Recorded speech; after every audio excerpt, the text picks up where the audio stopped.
and I'm going to show you how to make a classical mushroom duxelle today. Now, this is not only something that could be eaten on its own, it's something that you can use as a stuffing, it's something that you can use to roll beef in for beef Wellington, many different uses. First off, we're going to start with our onion. Now you want to peel the onion and cut it in half. We're looking for a small, really even sized dice because that's very important, as you'll see as we go on to cook it in a second.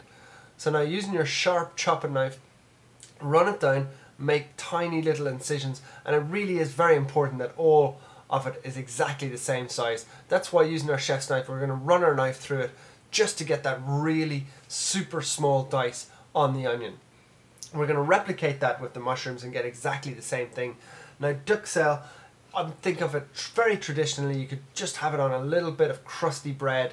You could maybe make it as a little dip and dip some crackers in there. It really is super delicious if you cook it along these lines. So into our pan, over a low to medium heat, goes our onions. We just added a little bit of olive oil there, and it's very important that we keep that sort of controlled heat. We don't want to overcook it. We don't want to brown up those onions and really cook them very fast. It's all about extracting that nice, slow, gentle flavour.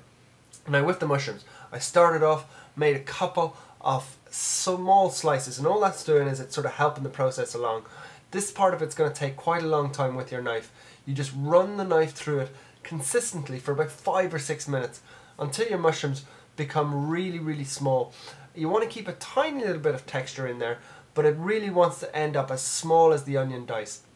So the onions have been cooking for 2 or 3 minutes, started to sweeten up. Next in, your mushrooms. You want to season that up with a little bit of salt, a little bit of pepper. And we're going to cook it for a good 10 to 15 minutes over a low heat now. And you can see, once you're finished, there's not very much left of the duxelle, but I can guarantee you those little bits in there are absolutely packed full of flavour. It's how to make a really super delicious mushroom duxelle.